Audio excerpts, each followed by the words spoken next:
ሰላም ጤና ይስጥልን በመላው ዓለም የምትገኙ የኢትዮጵያ ኦርቶዶክስ ተዋሕዶ ቤተክርስቲያን የመገናኛ ብዙሃን ተከታታዮች ይህ ዜና ቤተክርስቲያን ነው። ከዜናዎቹ ጋር አብሬያችሁ የምቆየው ሰናይት ባንተ ነኝ። ወደ ቀዳሚ ዜናችን አለፍን። በወንጌል ሕይወታችን ሆነ በሚል መሪ ቃል ሶስተኛው ሀገር አቀፍ ዓመታዊ የስብከተ ወንጌል ቀን በቅድስት ሥላሴ ዩኒቨርሲቲ ተካሂዷል። እሌኒ ክፍሌ ተጨማሪ ዘገባ አላት። በወንጌል ሕይወታችን ሆነ በሚል መሪ ቃል ሚያዝያ 19 ቀን 2018 ዓ.ም የስብከተ ወንጌልና ሐዋርያዊ ተልእኮ መምሪያ ሶስተኛውን ሀገር አቀፍ ዓመታዊ የስብከተ ወንጌል ቀን በመንበረ ጸባዖት ቅድስት ሥላሴ ዩኒቨርሲቲ አዳራሽ አዘጋጀ። በመርሃ ግብሩም መክፈቻ ብፁዕ አቡነ ማርቆስ የመምሪያው ዋና ኃላፊ ለብፁዕ ጠቅላይ ሥራ አስኪያጅ ጋብዘዋል። አሁን ብፁዕ አቡነ ሳዊሮስ ጠቅላይ ቤተ ክህነት ዋና ሥራ አስኪያጅ ቃለ ምዕዳንና መመሪያ ይሰጡናል። ብፁዕ አቡነ ሳዊሮስ የመንበረ ፓትርያርክ ጠቅላይ ቤተ ክህነት ዋና ሥራ አስኪያጅ፣ የደቡብ ምዕራብ ሸዋና የሸገር ሲቲ ሀገረ ስብከት ሊቀ ጳጳስ የእንኳን አደረሳችሁ መልእክት ተጀምሯል። በዚህ የስብከተ ወንጌል ቀን ብለን በተሰባሰብንበት ጉባኤ የተገኛችሁ የቅድስት ቤተ ክርስቲያን ልጆቻችን ሁላችሁ በቅድሚያው እንኳን ለስብከተ ወንጌል ቀን በሰላም አደረሳችሁ እንላለን። እንደ እባብ ልባሞች እንደ እርግብ የዋህ ሁኑ የሚለውን የመጽሐፍ ቅዱስ ኃይለ ቃል መነሻ አድርገው የወንጌል መልእክተኞች አስተዋዮችና ብልሆች እንዲሆኑም መክረዋል። ጌታችን በቀደመው ትምህርቱ ብፁዓን የዋሃን እስመ እሙንቱ ይወርስዋ ለምድር፣ የዋሆች ብፁዓን ናቸው ምድርን ይወርሳሉና በማለት አስተምረዋል። ምድር ብሎ የጠራት መንግሥተ ሰማያትን ነው። በምድር በሰሩት በጎ ሥራ የምትወረስ ናት። ይልቁንም የወንጌል አገልግሎት ተልእኮ ሰጪውን ጌታችን መድኃኒታችን ኢየሱስ ክርስቶስን በመምሰል የሚጠይቅ አገልግሎት ነው። ወንጌል በመንፈሳዊነት መሰረት ላይ የሚጀምር ነው ያሉ ሲሆን ይህም ጌታ በሥጋ ተገልጦ ለዓለም የሰጠው ድህነት ነውም ብለዋል።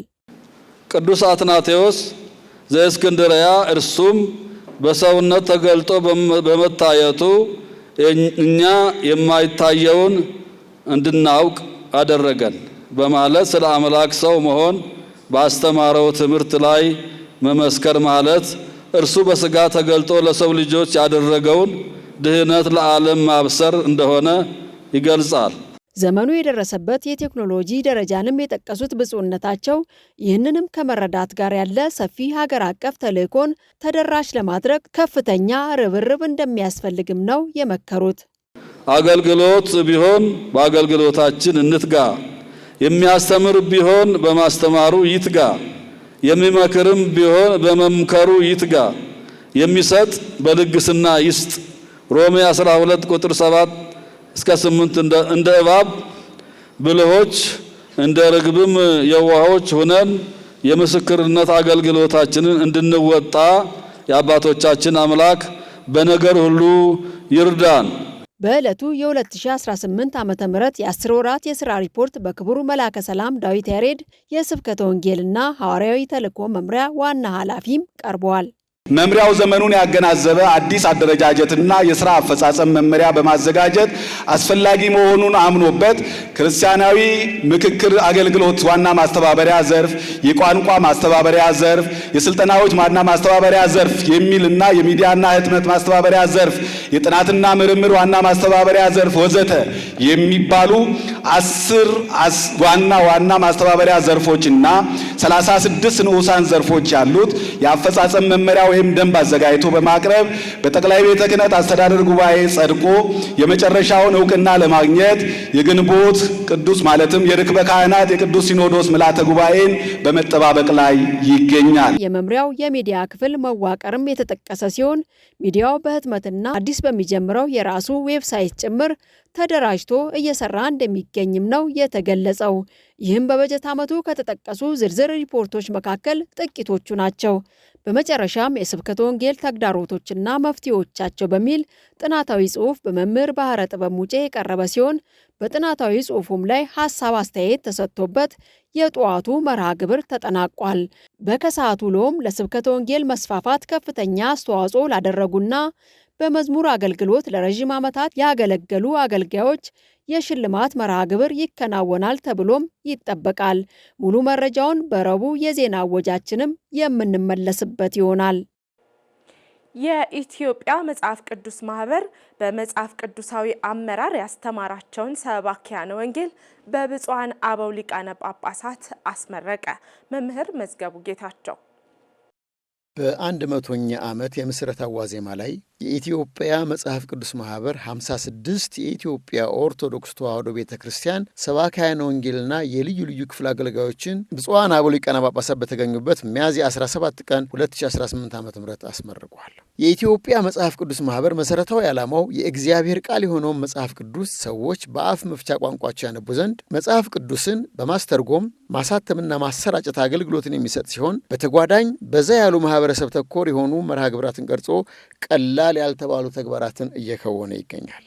የመጽሐፍ ቅዱሳዊ አመራር ከተጓዳኝ መርሃ ግብራት መሃል አንዱ ሲሆን በዚህ መርሃ ግብር 13 አይነት በጥናት የተቀረጹ የአመራር ትምህርቶችን በማካተት የኢትዮጵያ ኦርቶዶክስ ተዋሕዶ ቤተክርስቲያን ሰባክያነ ወንጌልና የልዩ ልዩ ክፍል ኃላፊዎችን ከራስ የጀመረ መልካም አስተዳደርን በመላው ማህበረሰብ ውስጥ ምሳሌ ሆነው እንዲያሰርጹ በማለም የ3 ዓመት ትምህርትን ሰጥቷቸዋል። ክቡር ሊቀ ኅሩያን ይልማ ጌታሁን የኢትዮጵያ መጽሐፍ ቅዱስ ማህበር ዋና ጸሐፊ የኢትዮጵያ ኦርቶዶክስ ተዋሕዶ ቤተክርስቲያን ማህበሩን ስለ መመስረቷና የስልጠናውን ዋነኛ ዓላማ እንዲህ ሲሉ ተናግረዋል።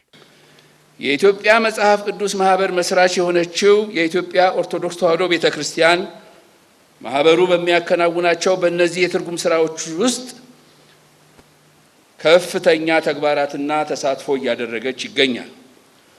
ወደ ኋላም መለስ ብለን ስንመለከት ደግሞ እንደው ለታሪክ ያህል በ1980 ዓመተ ምህረት በብፁዕ ወቅዱስ አቡነ ተክለ ሃይማኖት ዘመነ ፕትርክና የተተረጎመው የ80 መጽሐፍ ቅዱስ በ2000 ዓመተ ምህረት በብፁዕ ወቅዱስ አቡነ ጳውሎስ ዘመነ ፕትርክና የታተመው የአማርኛ የሰባ ሊቃናትና የግዕዙን ምንባብ መሰረት አድርጎ የተዘጋጀው የሰባ ሊቃናቱ የ80 መጽሐፍ ቅዱስ በ2012-13 ዓመተ ምህረት ለመጀመሪያ ጊዜ በአንድ ጥራዝ ተዘጋጅቶ የቀረበው የግዕዝ መጽሐፍ ቅዱስና በድምፅ ንባብ የተዘጋጀው የግዕዝ አዲስ ኪዳን ኦዲዮ በቤተ ክርስቲያኒቱና በኢትዮጵያ መጽሐፍ ቅዱስ ማህበር ትብብር ከተሰሩት ስራዎች ዋናዎቹ ናቸው።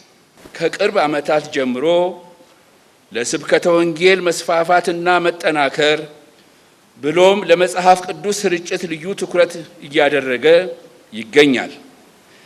ይህንን ትኩረትና ጥረት ውጤታማ ለማድረግ ደግሞ በዋነኛነት ሰባክያነ ወንጌልን በልዩ ልዩ መንገድ በመደገፍ ተልኳቸው እንዲሳካ ማድረግ ነው። ቤተ ክርስቲያን ያሏት ሰባኪያን ብቃት ያላቸው ቢሆኑም ዘመኑን በዋጀና ወቅቱ የፈጠረውን ሳይንሳዊ ዘዴ በመጠቀም የበለጠ ተጽዕኖ ፈጣሪና ተደራሽ እንዲሆኑ ያስፈልጋል። ብፁዕ አቡነ ዲዮስቆሮስ የቅዱስ ሲኖዶስ ዋና ጸሐፊ፣ የራያ ሀገረ ስብከት የቅርሳ ቅርስ ጥበቃና ቤተ መጻሕፍት ወመዘክር መምሪያ የበላይ ኃላፊ፣ የማህበራት ማደራጃ መምሪያ የበላይ ኃላፊ ሊቀ ጳጳስ የሚከተለውን ብለዋል። ወንጌል ሕይወት ነው። የሞተውንም ያስነሳል፣ የጠፋውንም ያስገኛል፣ ጨለማውንም ያበራል፣ ከእግዚአብሔር ጋር ያገናኛል። የመንግስተ ሰማያትም ዜጎች ሆነን የእግዚአብሔር መንግስት እንድንወርስ ያደርጋል። ስለዚህ ወንጌል የምስራች ነው። መልካሙን ዜና የሕይወት ዜና የሚናገር የክርስቶስ ቃል፣ የክርስቶስ ስራ፣ የክርስቶስ ቸርነት፣ የእግዚአብሔር ሀልወት ሁሉ የምናገኝበት የምንማርበት በወንጌል ነው እና እንግዲህ ብዙ ጊዜ ቤተ ክርስቲያናችን ታላቅ ናት። ነገር ግን ጠንካራ የሆኑ ወንጌላውያን ካሉ የምእመናን ሕይወት ሊጠፋ አይችልም። ጠንካራ ወንጌል ስራ ካለ የምእመናን ሕይወትም ተጠብቆ ይኖራል። ጠንካራ ስራ ከሌለ ግን የምእመናንም ሕይወት ይጠፋል። በወንጌል አገልግሎት ስራ የተመደቡትንም በስጋም የታሪክ ተወቃሾች ይሆናሉ፣ በነፍስም ተጠያቂዎች ናቸው እና ስለዚህ ወንጌል ምግበ ነፍስ ነው፣ ምግበ ስጋም ነው፣ ሁሉንም ነው። ብፁዕ አቡነ ሕርያቆስ የአዲስ አበባ ሀዲያ ከምባታና ስልጤ አህጉረ ስብከት ሊቀ ጳጳስ የሚከተለውን አባታዊ መመሪያ አስተላልፈዋል። ክቡራን ሊቃውንተ ቤተ ክርስቲያን፣ የዕለቱ ተመራቂዎች ሁላችሁም እንኳን ደስ አላችሁ። እንደሰማነው ነው የወንጌል አገልግሎት ጌታ እንደተናገረው ወናሁ አነ እፌንወክሙ ከመ አባግዕ ማእከለ ተኩላት፣ እንደ በጎች በተኩላ መካከል ልካችኋለሁ የክርስቶስ ቃል ነው። በተደላደለ በአማረ አገልግሎት አሰማራችኋለሁ። በመላእክት ትጠበቃላችሁ፣ በቅዱሳን ትታጠራላችሁ የሚል ነገር የለም። የወንጌል አገልግሎት ፈተና፣ መከራ፣ ውጣ ውረድ፣ ብዙ የሚያዝሉ ብዙ የሚፈትኑ አድካሚ ጉዞዎች እንዳሉበትና በመጨረሻም ደግሞ ድል እንዳለበት ጌታችን ኢየሱስ ክርስቶስ ነግሮናል። አሁን የእናንተ የዚህ የ3 ዓመት የስልጠና ጉዞ በመብራት ላይ ፓውዛ እንደመጨመር ነው። የበለጠ እንዲደምቅ ነው። መብራቱ አለ፣ ብርሃኑ አለ፣ እውቀቱ ጥበቡ አለ። በዛ ላይ ደግሞ ተጨማሪ ነገር በማኔጅመንቱ በአስተዳደሩ ዘርፍ የበለጠ ብቁ እንድትሆኑ ከስከዛሬው በተሻለ ቤተ ክርስቲያናችሁን እንድታገለግሉ ነው። ሌላ ነገር የለውም። መምህራን አዋቂዎች ሲሆኑ ተከታዮቻቸውን በጥበብ መምራት ይችላሉ። መኪና ማሽከርከር የማይችል ያልሰለጠነ ሰው የመኪና መሪ ቢጨብጥ ራሱንም ተሳፋሪዎቹንም ይዞ ወደ ገደል ነው የሚገባው። ያልተማረ አስተማሪ፣ ያልተማረ ሰባኪም እንደዚሁ ነው። የኢትዮጵያ አንድነት ገዳማት ኅብረት በአዲስ አበባ ሀገረ ስብከት ቦሌ ቡልቡላ ምዕራፈ ቅዱሳን ቅዱስ ሚካኤልና አቡነ ተክለ ሃይማኖት የእናቶች አንድነት ገዳም ጉባኤ አካሂዷል። ተጨማሪ ዘገባ አለን። በአዲስ አበባ ሀገረ ስብከት ቦሌ ቡልቡላ ምዕራፈ ቅዱሳን ቅዱስ ሚካኤልና አቡነ ተክለ ሃይማኖት የእናቶች አንድነት ገዳም የኢትዮጵያ አንድነት ገዳማት ኅብረት ጉባኤ ተከናውኗል። በጉባኤው ላይ ብፁዕ አቡነ ቀውስጦስ የሰላሌ ሀገረ ስብከት ሊቀ ጳጳስ፣ ብፁዕ አቡነ መቃሪዎስ የካናዳ ሀገረ ስብከት ሊቀ ጳጳስ ተገኝተው ገዳማውያን እናቶችን የሚያበረታ አባታዊ መመሪያና መልእክት አስተላልፈዋል። ብፁዕ አቡነ ቀውስጦስ በመልእክታቸው ያሰባችሁት ይፈጸም ዘንድ በፍጹም ትህትና እግዚአብሔርን መማጸን ይገባል ብለዋል። እግዚአብሔርን ትንቢት አድርጋችሁ ኃይል አድርጋችሁ ከተነሳችሁ ፍጻሜያችሁ ያምራል። የገባችሁበት ትልቅ ቀንበር ነው። የያዝነው ቀንበር በጣም ከባድ ነው፣ ይከብዳል። እንግዲህ ጌታ ግን አቅሎታል። ሸክሜ ቀላል ነው ነው ሸክሜ ቀላል ነው፣ ተሸከሙ ነው ያለው። አዎ እሱን ረዳት ካደረግን ሸክማችን ይቀላል፣ አይከብድም። የጀመርነው ይፈጸማል፣ ያሰብነው ይፈጸማል። እግዚአብሔርን ረዳት አድርገን በሱ ተተመካን ችግር የለብንም። ችግር የሚመጣው በትንሿ ስራችን ትምክህት ስንጀምር ነው። ወንድማችንን ስንንቅ ነው። መምሪጼ ስንል ነው። ያኔ በቃ ተክተትሮ መነሳትም የለም መውደቅ ነው። ድቀት እንዳይመጣ ራሳችንን እናዋርድ፣ ዝቅ አድርገን እግዚአብሔርን ለምን። ራሳችን ዝቅ አድርገን ከለምን እግዚአብሔር ከፍ ያደርገናል። የጀመርነው ይፈጸማል። ብፁዕ አቡነ መቃርዮስ በበኩላቸው በገዳማውያኑ መካከል በመገኘታቸው መደሰታቸውን ገልጸው በህብረት መመላለሱ የገዳም ስርዓትን ለማጽናት ይበጃልና በርቱ ብለዋል። ዛሬ እናቶቻችንን የሚሰባሰቡበት ገዳም ከሁለት ከሶስት ያነሰ ብዙ የለም። ገዳም ማለት ገዳም ነው። አበው መነኮሳት ዛሬ በህብረት ተባብራችሁ ጉባኤ ስትሰሩ እኔ ምንድነው የምለው የእንጦንስና የመቃርስን ጉባኤ ብዬ ነው የምወስደው ማለት ነው። ይሄ ይቀጥል በርቱ ነው የምንለው። ይህም ለሲኖዶስ አቅርባቸው አቅጣጫ በማሰጣት ስራ መስራት አለባችሁ። አለበለዚያ ግን ዝም ብለን ያሳለፍነው እንደሆነ ግን ከባድ ነው። ዋልድባ እንሄዳለን። ስርዓተ ገዳም አለ። ስርዓተ ገዳም ይከበራል ወይ? አብረንታት አይቼዋለሁ፣ ሰቋር አይቼዋለሁ፣ ዳልሻ አይቼዋለሁ፣ ማህበረ ስላሴን አይቼዋለሁ።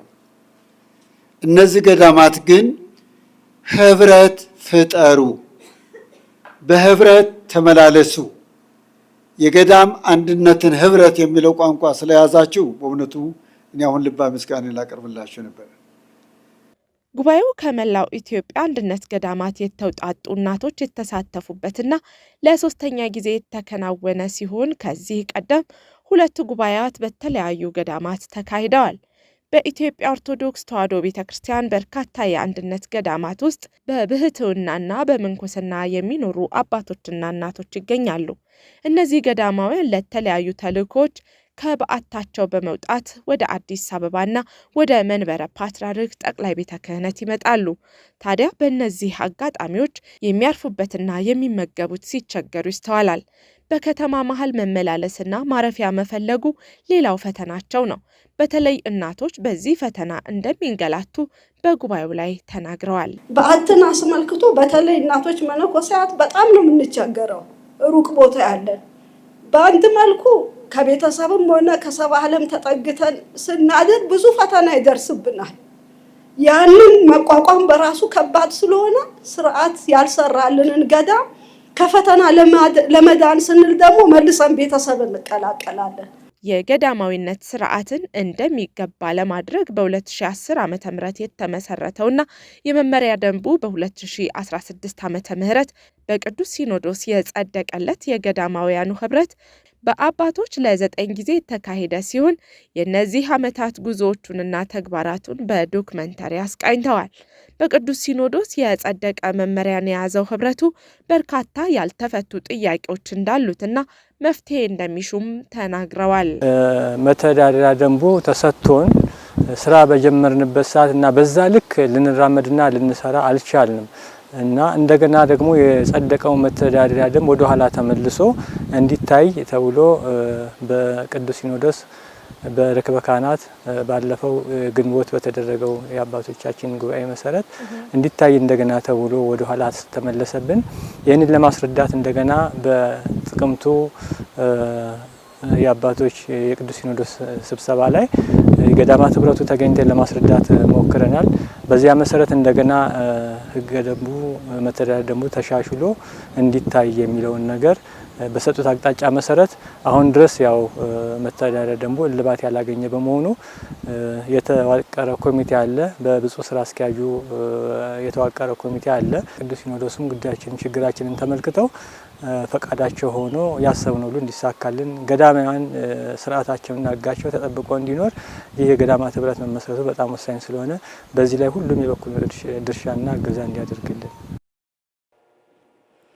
በአዲስ አበባና በሸገር አህጉረ ስብከት ስር በሚገኙ 12 አብያተ ክርስቲያናት የጸሎትና የስብከተ ወንጌል መርሃ ግብር መካሄዱ ተገለጸ። የስብከተ ወንጌልና ሐዋርያዊ ተልእኮ መምሪያ ባዘጋጀው በዚህ መርሃ ግብር በ12ቱ ሐዋርያት ስያሜ በተሰየሙ አብያተ ክርስቲያናት ሁሉ ከቅዳሴ በኋላ ልዩ የስብከትና የዝማሬ መርሃ ግብሮች ተካሂደዋል።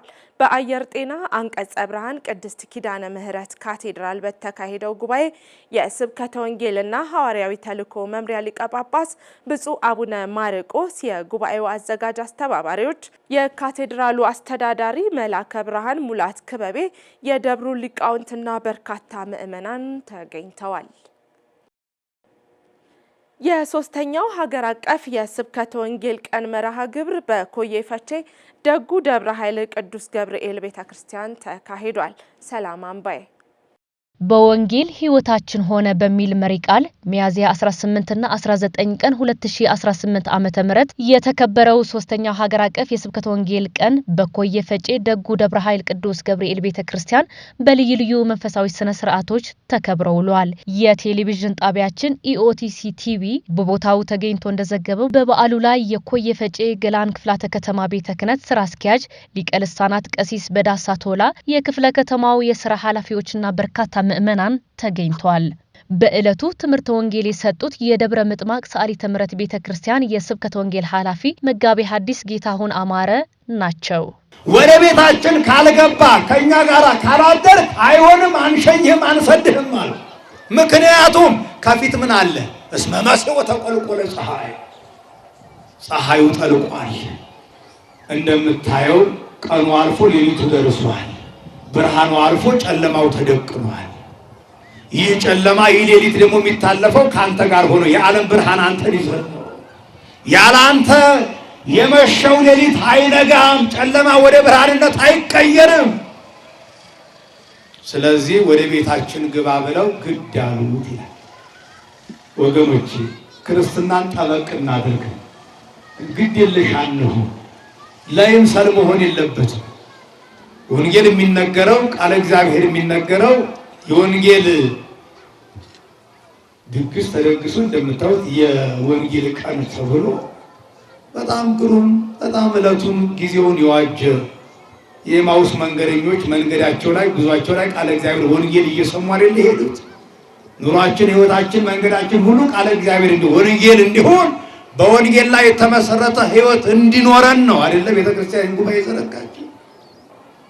እግዚአብሔር ወደ ቤታችን ለመግባት በሩን ያንኳኳል። የሚከፍትልኝ ቢኖር ገባለሁ፣ ከሱም ጋር አብሬ ራት እበላለሁ ይላል። ከዛን በኋላ ወደ ቤት ገባ ይላል። ወቡአ ከመ ይድር ምስሌሁ ሊያድር ወደ ቤት ገባ። እስቲ መድኃኔዓለም ወደ ሁላችን ቤት ይግባ። መድኃኔዓለም የሚያድርበት ቤት አስባችሁታል? ድንግል ማርያም የምትገባበት የምታድርበት ቤት በረከቱ፣ ሰላሙ፣ ጤናው ይተትረፈረፈ ይሆናል። በመቀጠልም የሸገር ሀገረ ስብከት የሰንበት ትምህርት ቤቶች ማደራጃ ኃላፊ መጋቢ ወንጌል ሄኖክ ታዬ በበኩላቸው የመንበረ ፓትርያርክ ጠቅላይ ቤተ ክህነት የስብከተ ወንጌልና ሐዋርያዊ ተልእኮ መምሪያ ከሸገርና ከሌሎች አህጉረ ስብከት ጋር በመተባበር የስብከተ ወንጌል እንቅስቃሴን ለማጠናከር እያከናወነው ያለውን ተግባር አድንቀዋል። በኮዬ ፈጬ ገላን ክፍላተ ከተማ በዚህ በኮዬ ደብረ ኃይል ቅዱስ ገብርኤል ቤተክርስቲያን እንዲሁም በቡራዩ ገፈርሳ ጉጄ መልካኖኖ ክፍላተ ከተማ በወይብላ ማይደረ መለኮት ቅድስት ማርያም ካቴድራል እንዲሁም በሰበታ ገላን ጉዳና ፉሪ ክፍላተ ከተማ በዓለም ገና ደብረ ምሕረት ቅዱስ ሚካኤል በተመሳሳይ ሁኔታ በስብከተ ወንጌሉ እና ሐዋርያዊ ተልእኮ መምሪያ እየተዘጋጀ የሚገኝ መንፈሳዊ ጉባኤ ነው። ከምንም በላይ የቤተ ክርስቲያን ሕይወትና መሰረት ወንጌል ስለሆነ የስብከተ ወንጌል ቀን በስፋት እንዲታሰብ ሁሉም ቀናት፣ ሁሉም ሰዓታት፣ ሁሉም ሰከንዶች የወንጌል ናቸው። ከዛ ውጪ አይደለም። ግን በተለየ ስፍራ ትኩረት ሰጥተን በወንጌል ህይወታችን እንዲሆን እንድንጠቀምበት እንድናተርፍበት ታስቦ የተዘጋጀ መንፈሳዊ ጉባኤ ነው። በመጨረሻም ጉባኤው በደብሩ አስተዳዳሪ ጋባዥነት የክፍለ ከተማው ስራ አስኪያጅ መልእክት ያስተላልፉ ሲሆን ቃለ ምዕዳንና ቡራኬ በመስጠት መርሃ ግብሩ ተጠናቋል። እድለኞች ነን፣ እድለኞች ናችሁ። በዚህ ቤተክርስቲያን ቅድም መጋቤ ወንጌል ሲናገሩ እንደነበር በልማት ስራ ከፍተኛውን ድርሻ ያዘው የደብር ነው እየተባለ ሲባል ብዙዎቻችሁ በልቦናችሁ የሚመላለሰው ቤተክርስቲያን የተሰርቶ አጥሮ የታጥሮ የሚል እሳቤ ታስባላችሁ። ከሁሉ በላይ ለህንፃው ሳይሆን መድኃኔዓለም የተሰቀለው የሞተው ለማን ነው?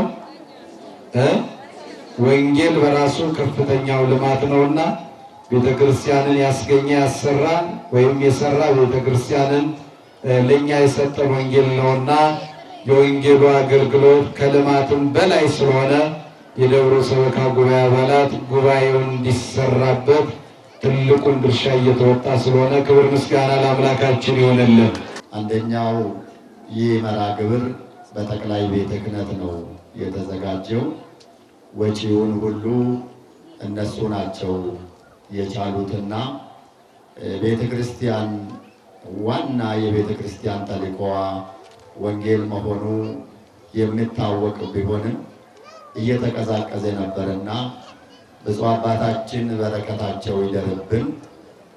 በሳቸው አመራር የቤተ ክርስቲያን ዋና ተልእኮ ወንጌልን መስበክ፣ የጠፋውን መመለስ፣ ያለውን ማጽናት፣ የጸናው ደግሞ የእግዚአብሔርን መንግስት እንዲወርስ እስከ መጨረሻው ማጽናት ስለሆነ ይህንን አገልግሎት አሁንም እንቅስቃሴው እንዲቀጣጠልና እንዲሳለጥ ብፁዕ አባታችን ብዙ በአመራርነታቸው ብዙ ነገር እየሰሩ ስለሆነ በረከታቸው ይደርብን ለማለት እፈልጋለሁ።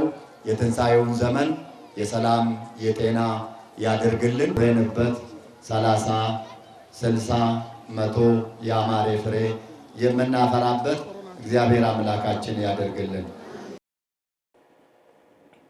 በኢትዮጵያ ኦርቶዶክስ ተዋሕዶ ቤተክርስቲያን በጋሞና አካባቢው ዞኖች ሀገረ ስብከት ለኮንሶ ዞን ወረዳዎች ቤተ ክህነት የጽሕፈት ቤት ግንባታ በተሰጠው ቦታ ላይ ብፁዓን አበው ሊቃነ ጳጳሳት የመሰረት ድንጋይ አኖሩ። መቅደስ ደለለኝ። የኮንሶ ዞን የካራት ከተማ መንግስት በኢትዮጵያ ኦርቶዶክስ ተዋሕዶ ቤተክርስቲያን በጋሞና አካባቢ ዞኖች ሀገረ ስብከት ለኮንሶ ዞን ወረዳ ቤተ ክህነት የጽሕፈት ቤት ግንባታ ቦታ መስጠቱን ተከትሎ በብፁዕ አበው ሊቃነ ጳጳሳትና በኮንሶ ዞን የካራት ከተማ ከፍተኛ የመንግስት ኃላፊዎች በጋራ በመሆን የመሰረት ድንጋይ አስቀምጠዋል። በተያያዘም ወንጌል ለሰላም ወሰላም ለሀገር በሚል መሪ ቃል በኮንሶ ዞን በካራት ከተማ መንፈሳዊ ጉባኤ ተካሂዷል። በዚሁ ጉባኤ ላይ ብፁዕ አቡነ ኤርሚያስ የሰሜንና የደቡብ ወሎ ሀገረ ስብከት ሊቀ ጳጳስ የቅዱስ ሲኖዶስ አባል፣ ብፁዕ አቡነ ሳሮስ በሰሜን አሜሪካ ቴክሳስ እና አካባቢው ሀገረ ስብከት ሊቀ ጳጳስ የቅዱስ ሲኖዶስ አባል፣ ብፁዕ አቡነ ኤልያስ የጋሞና አካባቢው ጎፋና ባስኬቶ ሀገረ ስብከት ሊቀ ጳጳስ የቅዱስ ሲኖዶስ አባል፣ ሊቀ ሊቃውንት ዮሴፍ ደሳለኝ በኢትዮጵያ ኦርቶዶክስ ተዋሕዶ ቤተክርስቲያን የሊቃውንት ጉባኤ አባል፣ በጋሞና አካባቢ ዞኖች ስር የሚገኙ 14ቱ ወረዳ ቤተ ክህነት ስራ አስኪያጆች፣ የአርባ ምንጭ መንበረ ጵጵስና አድባራትና ገዳማት አስተዳዳሪዎች እንዲሁም ከአራቱ ማዕዘን የተሰበሰቡ በርካታ ምዕመናንና ምዕመናት ተሳትፈውበታል። የኢትዮጵያ ኦርቶዶክስ ተዋሕዶ ቤተክርስቲያን የመላው ገዳማት አጠቃላይ ስብሰባ ሚያዝያ 22 እና 23 ቀን 2018 ዓ.ም እንደሚካሄድ ተገለጸ። ዲያቆን ቴዎድሮስ ፍስሐ የኢትዮጵያ ኦርቶዶክስ ተዋሕዶ ቤተክርስቲያን የመላው ገዳማት አጠቃላይ ስብሰባ እንደሚካሄድ ተጠቆመ። ከነሐሴ 22 እስከ 23 የሚደረገው ይህ የአጠቃላይ ስብሰባ ከመላው ኢትዮጵያ ኦርቶዶክስ ተዋሕዶ ቤተክርስቲያን ገዳማት አበመኔቶችና እመመኔቶች እንደሚገኙ ይጠበቃል። በኢትዮጵያ ኦርቶዶክስ ተዋሕዶ ቤተክርስቲያን የገዳማት አስተዳደር መምሪያ ለሶስተኛ ጊዜ ተመላው ገዳማት አባቶች መነኮሳትን፣ አበምኔቶችን፣ እመምኔቶችን በስራቸው ያሉትን ሰራተኞች ወይም አገልጋዮች ወይም መነኮሳት ብዙ ጊዜ እንጠራለን። እነሆ በ2016 እንደ እግዚአብሔር ፈቃድ የተጀመረው 2017ንም እንደዚሁ አጠቃለናል። አሁን 2018 ደርሰናል። በእግዚአብሔር ቸርነት ይሄ ስብሰባ የተፈቀደው እንደሚታወቀው በቅዱስ ሲኖዶስ መልካም ፈቃድ ነው። በብፁዕ ቅዱስ ፓትርያርክ አቡነ ማትያስ ቀዳማዊ ፓትርያርክ ርዕሰ ሊቃነ ጳጳሳት ዘኢትዮጵያ ሊቀ ጳጳስ ዘአክሱም ወዕጨጌ ዘመንበረ ተክለ ሃይማኖት መልካም ፈቃድ ስብሰባው እንዲካሄድ በቅዱስ ሲኖዶስ ተፈቅዷል።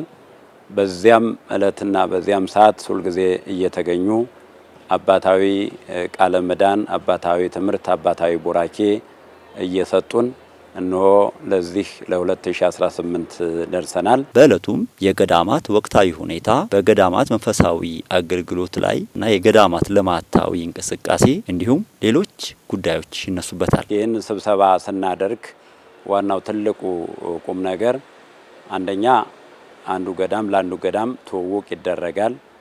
ሁለተኛው ችግሮቻችንን እንነጋገራለን፣ ችግሮቻችንን እንፈታለን። በችግሮቻችን ውስጥ ያሉ ነገሮችን ተመካክረን ተነጋግረን ወደ መፍትሄ እናመጣለን ማለት ነው። መሰባሰባችን እንግዲህ ያው አምላካችን እግዚአብሔር እንደተናገረው ይንህድግ ማህበረነ እንዳለ ሁላችንም ያው አንድነታችንን አንተ ባርክልን ነው። እሱ እንዲባርክልን እሱ እንዲቀድስልን መሰብሰባችንን ለበጎ ስለሆነ መሰብሰባችን ለበረከት ስለሆነ መሰብሰባችን ለሀገር ሰላም ስለሆነ መሰብሰባችን ስለ ገዳማት ስለሆነ መሰብሰባችን ተሰባስበን ስለ ፍቅር ስለ ጸሎት የምንነጋገረው ስለሆነ ያው መላው ገዳማት እንግዲህ ሲመጡ በብዙ መንገድ ችግሮቻቸውን ይናገራሉ። ችግራቸው ለሚመለከተው አካል ደርሶ ይቀረፍላቸዋል ማለት ነው። ቤተ ክርስቲያኒቱ የገዳማትን አንድነት ለማጠናከር መንፈሳዊ ተልእኳን በተሻለ መልኩ ለማድረግ የምታደርገው ይህ ጉባኤ ከሌላው ጊዜ በበለጠ ለገዳማት አንድነት ጠቃሚ እንደሆነም ተገልጿል። ከዚህ ቀደም ተደርጎ የማይታወቅ ብዙ ሰዎች እርዳታ እየሰጡን ወደ 110 ገዳማት ራሱ ረድተናል። ይሄ እርዳታ የተገኘው በመሰባሰባችን ስብሰባ በማድረጋችን የስብሰባውን ዓላማና የስብሰባውን እቅድ በማየታቸው ነው ሰዎች እየረዱን በጎ ነገር እያደረጉልን ያለ። በሁለተኛ ደረጃ ብፁዕ አቡነ ማርቆስ አባታችን የወርጋን ሀገረ ስብከት ሊቀ ጳጳስ በየዓመቱ እንግዲህ ተጀምሮ እስከሚጨረስ ድረስ ሰፊ የሆነ ገንዘብ እየረዱን አንደኛ ስብሰባ እናደርግበታለን፣ ሁለተኛ ለገዳማቱ ለ35 ገዳማት ሶላር ገዝተናል። ዘንድሮ ደግሞ እንዲያው ያንኑ ለመድገም በዝግጅት ላይ ነው ያለን። ያ ገንዘብ አለ። እነዚህ ነገሮች ለማድረግ እንግዲህ መሰባሰባችን መልካም ነው። ብፁዕ አቡነ ሳዊሮስ የኢትዮጵያ ኦርቶዶክስ ተዋሕዶ ቤተክርስቲያን መንበረ ፓትርያርክ ጠቅላይ ዋና ስራ አስኪያጅ የሸገር ሲቲ ሀገረ ስብከትና የደቡብ ምዕራብ ሸዋ ሀገረ ስብከት ሊቀ ጳጳስ መልካም ፈቃድ ስብሰባው እንዲካሄድ ፈቅደውልናል። ከመፍቀዳቸውም በላይ ደግሞ ይህን አድርጉልን፣ ደብዳቤ ፈርሙልን ለሚመለከተው አካል ስንል እንደው በእውነት ለመናገር በሚያስደስት በሚያስገርም ሁኔታ ነበር እያስተናገዱን ያለ። እስካሁን ተደርጎልን የማያውቅ ራሱ ስፖንሰር ለየአድባራቱ ደብዳቤ ጽፈውልናል። እስካሁን ተደርጎልን አያውቅም። የመጀመሪያው ብፁዕ አቡነ ሳዊሮስ ናቸው በእውነቱ ለመናገር። በዚሁ አጋጣሚ በእውነቱ ብፁዕ ጠቅላይ ስራ አስኪያጁን በጣም ከልብ እናመሰግናለን። ሚያዝያ 22 እና 23 24 ለሶስት ተከታታይ ቀናት ከመላው ገዳማት ስብሰባ እናደርጋለን። የመጡ መነኮሳያትን በአጠቃላይ ሁሉም ብፁዓን ሊቃነ ጳጳሳት ያው ደብዳቤ ባንጽፍም ያለው ችግር ያለው ሁኔታ መልእክት የማያስተላልፍ ስለሆነ ለሁሉም ይሄ ሚዲያ ደርሶት የአባቶችን ደብዳቤ ይዛችሁ የብፁዓን ሊቃነ ጳጳሳትን ደብዳቤ ይዛችሁ ለ3 ቀን መታችሁ እንድንመካከር በተባለው ቀንና በተባለው ሰዓት ሁላችሁም እንድትመጡ አባታዊ ጥሪዬን አስተላልፋለሁ። የምትገቡበት ቀን በ21 ነው። ስብሰባ የሚጀምረው በ22 እና በ23 በ24 ነው። የኢትዮጵያ ኦርቶዶክስ ተዋሕዶ ቤተክርስቲያን የገዳማት አስተዳደር መምሪያ ዋና ኃላፊ መጋቢ ካህናት አባ ሀብተ ጊዮርጊስ አስራት የቀድሞ የሊቃውንት ጉባኤ ሰብሳቢ የነበሩት የሊቀ አእላፍ ያዛለም ገሰሰ አንደኛ ዓመት የእረፍት መታሰቢያ በዓል መካነ አጽማቸው በሚገኝበት በመንበረ ጸባዖት ቅድስት ሥላሴ ካቴድራል በልዩ ስርዓት ተከበረ።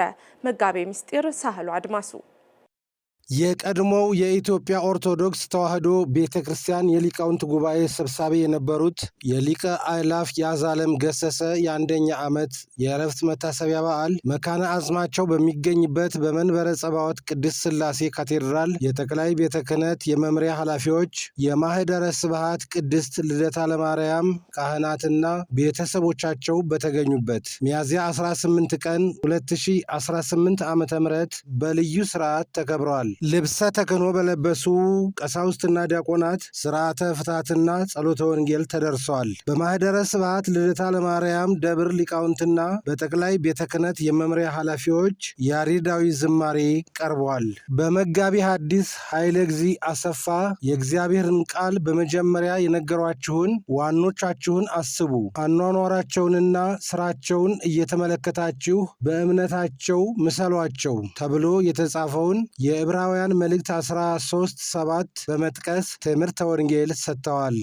ታላቁ ሐዋርያ ቅዱስ ጳውሎስ ተዘከሩ መኳንንቲክሙ ዘነገሩክሙ ቃለ እግዚአብሔር ወእንዘ ትሬዩ ሰናየ ግዕዝዎሙ ወመጻሕፍቶሙ ተመሰሉ በሃይማኖቶሙ።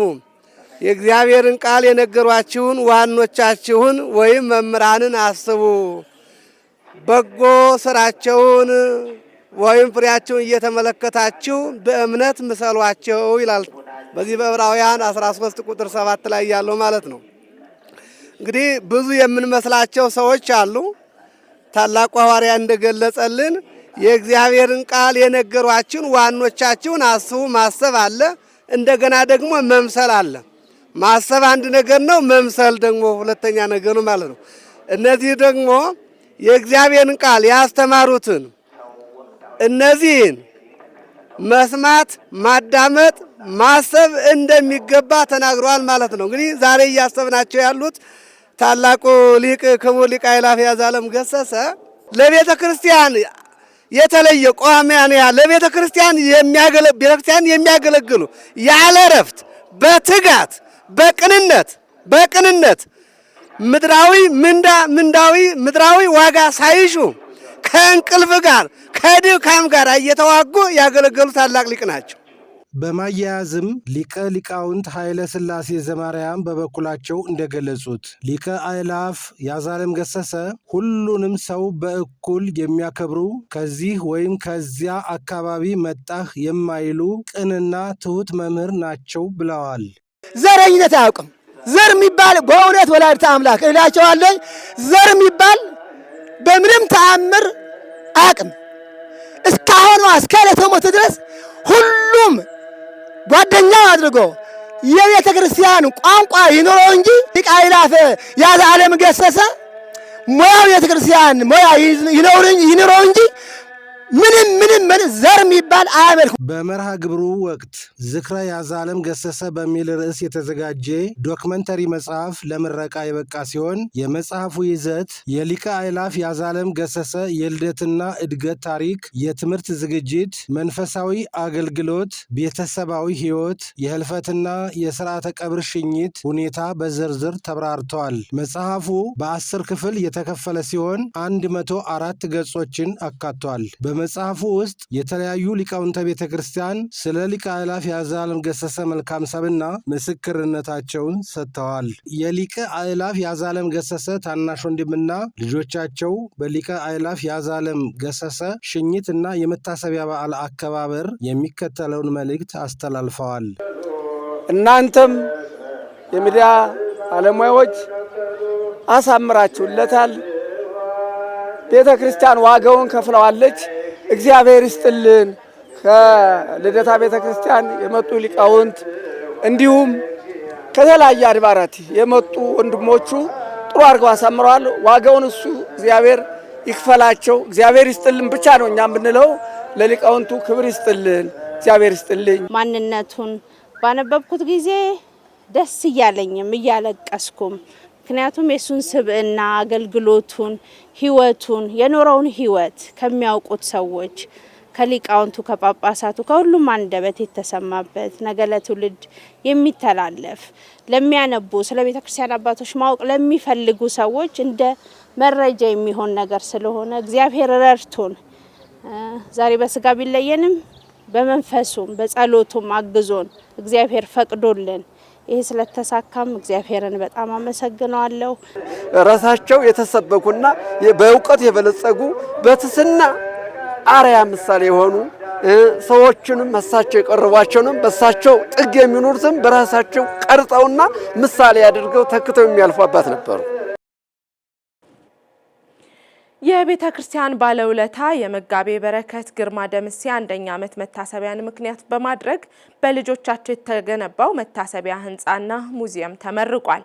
በምርቃቱ ላይ ብፁዕ አቡነ ኤልሳ የሶማሌ ጅግጅጋና ምስራቅ አርሲ ሀገረ ስብከት ሊቀ ጳጳስና የመንግስት የሥራ ኃላፊዎች ተገኝተዋል። መምህር ነገሰ ሳህለ የአሰላ ደብረ ብስራት ቅዱስ ገብርኤል ቤተክርስቲያን ባለውለታ የሀገር ሽማግሌነታቸው የሚታወቁት የመጋቤ በረከት ግርማ ደምሴ አንደኛ ዓመት መታሰቢያ ልዩ መንፈሳዊና ማህበራዊ ክንውኖችን በማካተት ተከናውነዋል። በዕለቱም በልጆቻቸው የተገነባውና የመቃብር ስፍራን ሙዚየምንና የቤተክርስቲያንን ቢሮዎችን የያዘው ዘመናዊ ህንጻ በብፁዕ አቡነ ኤልሳ የሶማሌ ጅግጅጋና የምስራቅ አርሲ ሀገረ ስብከት ጳጳስ እንዲሁም በከፍተኛ የመንግስት የሥራ ኃላፊዎች ተመርቀዋል። ስለ ህንጻው ገለጻ ያደረጉት ኢንጂነር አብዲሳ ግርማ ግንባታው የአባታቸውን አጽም ከማሳረፉ ባለፈ ለቤተ ክርስቲያኒቱ አስተዳደራዊ ስራዎች ምቹ ቢሮዎችን፣ የታሪክ ማቆያ ሙዚየምን ያካተተ መሆኑን ገልጸዋል። በአጭር ጊዜ ውስጥ የተጠናቀቀ አንድ ዓመት ጊዜ አልፈጀም። ኦልሞስት እሱ ካረፈ ከወራቶች በኋላ የተጀመረ ስራ ነው። 10-11 ወር አካባቢ ጨርሶ ነው ያለቀው። አጠቃላይ በምትመለከቱት መሰረት ህንጻው የሳይት ወርኩንም ስራ ይዞ ማለት ነው። በውስጡ በጣም በርካታ አገልግሎቶችን የሚሰጥ ነው። በዋነኛነት መካነ መቃብር ያለው ሲሆን ከሱ ጋር ተያይዞ የሙዚየም ቤት ተሰርቷል። ለቤተ ክርስቲያን አገልግሎት የሚሰጡ ልዩ ቢሮዎች በዚህ ህንጻ ውስጥ እንዲካተቱ አድርገናል። ሌላው የመሰብሰቢያ አዳራሽ ልዩ የሆነ የመሰብሰቢያ አዳራሽ አለው። የጸሎት ቤት አለው። የእንግዳ ማረፊያ አለው። ለምዕመናን ደግሞ ለጸሎት ምቹ በሚሆን መልኩ ስፍራውን በዚህ መልክ አሳምረንና ጨርሰን ዛሬ ለምርቃት አብቅተናል ማለት ነው። ከ62 ሚሊዮን ብር በላይ የጨረሰ ግንባታ ነው። የደብሩ ዋና አስተዳዳሪ መጋቤ ሐዲስ ቆሞስ አባ ፍሬ ስብሐት በበኩላቸው መጋቤ በረከት ግርማ ደምሴ የቤተ ክርስቲያን የስለት ልጅና በሕይወት ዘመናቸው ሁሉ ለደብሩ እድገት ደከመኝ ሰለቸን ሳይሉ የለፉ ባለውለታ መሆናቸውን ምስክርነታቸውን ሰጥተዋል። መጋቤ በረከት የስለት ልጅ ናቸው። እናት አባታቸው 5 ሴት ልጆች ወለዱ በተከታታይ። ወንድ ልጅ ቢኖረን ብለው በጥብቅ ይመኙ ይፈልጉ ነበረ። እየተመኙ እግዚአብሔርን እየጠየቁ ሳለ አንድ ወንድ ልጅ 6ኛ ልጅ ተሰጣቸው። ይህ የተሰጣቸው ሕፃን ብዙ ጊዜ ሳይቆይ ይህን ዓለም ተሰናበተ። አባዬና እማዬ ጸሎታቸውን፣ ሐዘናቸውን ያለመታከት ቀጠሉ። ቅዱስ ገብርኤልን አንድ ጥያቄ ጠየቁት። ወንድ ልጅ ብትሰጠን በየወሩ በ19 ስምህን እንዘክራለን፣ እናስባለን፣ ወንድ ልጅ ስጠን ብለው ጠየቁ። መጋቤ በረከት ግርማ ተሰጣቸው ማለት ነው። ለከተማችን ግርማ ናቸው፣ ለየአድባራቱ ግርማ ናቸው፣ ለሀገረ ስብከቱ ግርማ ናቸው። በየትኛውም በቤተ ክርስቲያኒቷ ልማት፣ በየትኛውም በከተማው ልማት የእሳቸው እጅ የሌለበት የእሳቸው ሀሳብ የሌለበት ተግባርና ስራ ልማት የለም። በዕለቱ የምርቃት መርሃ ግብር ላይ ጊዳድ በሚል ርዕስ የተዘጋጀውና የመጋቤ በረከትን የ68 ዓመታትን የህይወት ጉዞ ማህበራዊ አገልግሎትና መንፈሳዊ ተጋድሎ የሚዘክረው መጽሐፍና ፊልም ተመርቆ ለእይታና ለንባብ በቅተዋል። የአባታችንን የህይወት ጉዞ በመጽሐፍና በዶኩሜንተሪ ፊልም በአፋን ኦሮሞና በአማርኛ አዘጋጅተን አቅርበናል። እንግዶቻችን ስለመጣችሁ እጅግ በጣም እናመሰግናለን። ጊዳድ ከተሰኘው መጽሐፍ 6ኛው ምዕራፍ ስራና እሱ ይላል። ያው እንደምታውቁት በቅርብ የምታውቁት ፋዘርና ስራ ምን እንደሚመስል መንገር አያስፈልግም። የሰው ልጅ ለመኖር መስራት ግዴታው ነው። ከስራ ደግሞ ስራን ማክበር ባህሉ ጥሩ መሆን አማራጭ ሳይሆን የስኬት ጎዳና እንዲጓዝበት የምታስገድደው ነው። ስራን ማክበር ማለት የሚሰሩትን መውደድ ማለት ነው። በትምህርተ ወንጌል ያገለገሉት የኢትዮጵያ ኦርቶዶክስ ተዋሕዶ ቤተክርስቲያን መገናኛ ብዙኃን ዋና ስራ አስኪያጅ ዶክተር አካለ ወልድ ተሰማ ቀሲስ መጋቤ በረከት ልጆቻቸውን በስነ ምግባር አንጾ ለቁም ነገር ያበቁና ለሀገርና ለወገን የሚተርፍ በጎ ስራ የሰሩ አባት መሆናቸውን አብራርተዋል። መጋቤ በረከት ግርማን ወልደ ገብርኤልን ስናስባቸው ወደ እግዚአብሔር ተጉዘዋል። ሲጓዙ ግን እግዚአብሔርን ይዘው ነበረ። በኑሯቸው ከኢየሱስ ክርስቶስ ጋር ነበሩ። ንስሐ የገቡ፣ ቅዱስ ቁርባን የተቀበሉ፣ በፍጹም ልባቸው ወደ እግዚአብሔር የቀረቡ፣ ከእግዚአብሔር ጋር ጉዞአቸውን የሚያደርጉ እውነተኛ ሰው ነበሩ። በዚህ ምክንያትም እንግዲህ እርሳቸው ወደ እግዚአብሔር የሄዱበትን ቀን ስንዘክር ጻድቅ እሰ ከመ በቀል ይፈሪ ወይበዝ ከመ ዝግባ ዘሊባኖስ ተኩላን እሙንቱ ውስተ ቤተ እግዚአብሔር እንደሚለው በመጨረሻም ብፁዕ አቡነ ኤልሳ ባስተላለፉት አባታዊ መመሪያና ቃለ ምዕዳን መጋቤ በረከት ግርማ ደምሴ በሕይወት ዘመናቸው እውነትን በማንገስና ለተቸገሩት በመድረስ ለትውልድ የሚተርፍ አርአያነት ያለው ሥራ አከናውነው ማለፋቸውን ገልጸዋል። መጋቤ በረከት ሕይወታቸው የሚናገር የሚነበብ የሚሰማ ድምጽ ያለው ዓይን ያለው ሊተረጎም የሚገባ እግዚአብሔር ዋጋቸውን በእውነት በምድርም በሰማይም አላስቀረባቸውምና ይሄ ቅድም ያልጎበኘ ነው ስላለ የመሰብሰቢያ አዳራሽ፣ የሰበካ ጉባኤ ቢሮ፣ የእንግዳ ማረፊያ እንግዶች ሲመጡ ሱባኤ መያዣም ጭምር ነው በልዩ ሁኔታ የሰሩት። የብቻ አይደለም ውድ ልጆቻችን፣ ይሄ የቆምንበት አውደ ምሕረት ዙሪያው ማለት ነው በዚህ ልክ እንዲያምር በአበባ ያሰላ ደብረ በስራት ቅዱስ ገብርኤል ቤተክርስቲያን በዚህ ልክ እንዲያምር ያደረጉ ልጆቻቸው ኢንጂነር አብዲሳና እንዲሁም እንደ ወይዘሮ ብርሃኔ ሌሎችም እህቶቹ ወንድሞቹ ናቸውና አባታችን በዚህ ልክ ነው የገለጹት። ብፁዕነታቸው አክለውም የመጋቤ በረከትን ቤተሰቦችና ወዳጅ ዘመዶችን በማጽናናት ለመርሃ ግብሩ መንፈሳዊ ፍጻሜ ሰጥተዋል። ሚያዝያ 19 ቀን 2017 ዓ.ም ከዚህ ዓለም ድካም ያረፉት የመጋቤ በረከት ግርማ ደምሴ መታሰቢያ መርሃ ግብር ላይ የኢትዮጵያ የሃይማኖት ተቋማት ዋና ጸሐፊ ሊቀ ትጉሃን ቀሲስ ታጋይ ታደለ፣ የሀገረ ስብከቱ የሥራ ኃላፊዎች፣ ሊቃውንተ ቤተ ክርስቲያን፣ ወዳጅ ዘመዶቻቸውም ተገኝተዋል። ክቡራን ቤተሰቦቻችን ለሰዓቱ ያዘጋጀናቸው ዜናዎች እስካሁኖቹ ነበሩ። ከቀሪ የኢትዮጵያ ኦርቶዶክስ ተዋሕዶ ቤተክርስቲያን የመገናኛ ብዙኃን መርሃ ግብራት ጋር ቸር ቆይታ